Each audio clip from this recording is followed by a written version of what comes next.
ও তার পরিবারের 51তম মৃত্যুবার্ষিকী উপলক্ষে কোটালীপাড়া উপজেলা ছাত্রলীগ কর্তৃক আয়োজিত এই শোক র্যালিতে যারা উপস্থিত হয়েছেন, যারা আমাদেরকে সমর্থন জানিয়েছেন, সবাইকে জানাই প্রাণপ্রিয় নেত্রী দেশনেত্রী শেখ হাসিনা আপার পক্ষ থেকে আন্তরিক শুভেচ্ছা ও অভিনন্দন। সম্মানিত সুধী, আপনারা জানেন দীর্ঘ 2টি বছরের অধিক সময় ধরে এই স্বাধীন বাংলাদেশে পরাধীনতার যে শিকড় ছিল, সেই তাদের কালো থাবায় আমরা যারা এই দেশের মালিকানা দাবি করি, যারা মুক্তিযুদ্ধের সপক্ষের শক্তি, তারা আজকে প্রশাসনের মদতদাতায় তারা আজকে আমাদেরকে জিম্মি করে রেখেছে। খুব অচিরেই সেই মুক্তি দশা থেকে আমাদের ইনশাআল্লাহ মুক্তি মিলবে।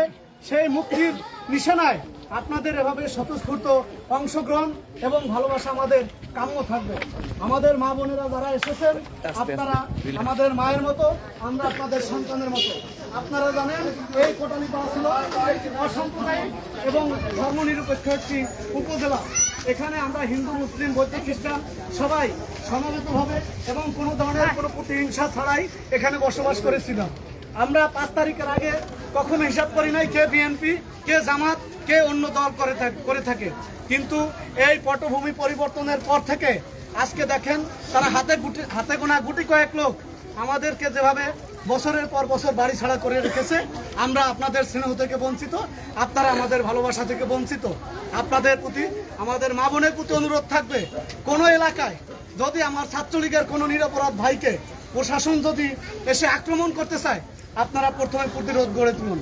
কারণ আপনারা জানেন দেশরত্ন জননেত্রী শেখ হাসিনা আপনাদের জন্য এই বাংলায় কি করেছেন।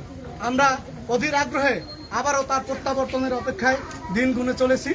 আপনারা জানেন এই কোটালীপাড়ার উত্তর অঞ্চল, বিশেষ করে আমাদের এই যারা আপনারা হিন্দু সম্প্রদায়ের রয়েছেন, 1981 সালে প্রাণপ্রিয় নেত্রী দেশরত্ন জননেত্রী শেখ হাসিনা যখন এই দেশে প্রত্যাবর্তন করেছিলেন প্রথম, তখন এই অঞ্চল থেকে আপনারা বাসারি নৌকায় করে তাকে সমর্থন দিয়েছিলেন, তাকে সর্বোচ্চভাবে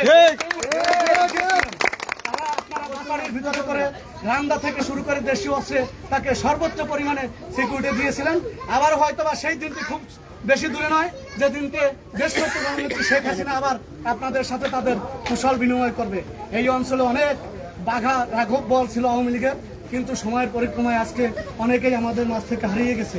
কিন্তু দেশরত্ন জননেত্রী শেখ হাসিনার সেই স্মৃতি, তার সেই কাজ এখন পর্যন্ত আমাদের মাঝে চিরভাস্বর। তিনি যতদিন আছেন আমরা একমাত্র তার অনুসারী হয়ে এই দেশে আওয়ামী লীগের রাজনীতিকে প্রতিষ্ঠা করব, এই আশা এবং প্রত্যাশা রেখে আপনাদের সবার ভালোবাসা এবং সুস্বাস্থ্য কামনা করে আজকের মতো বিদায় নিচ্ছি। সবাই ভালো থাকেন, সুস্থ থাকেন।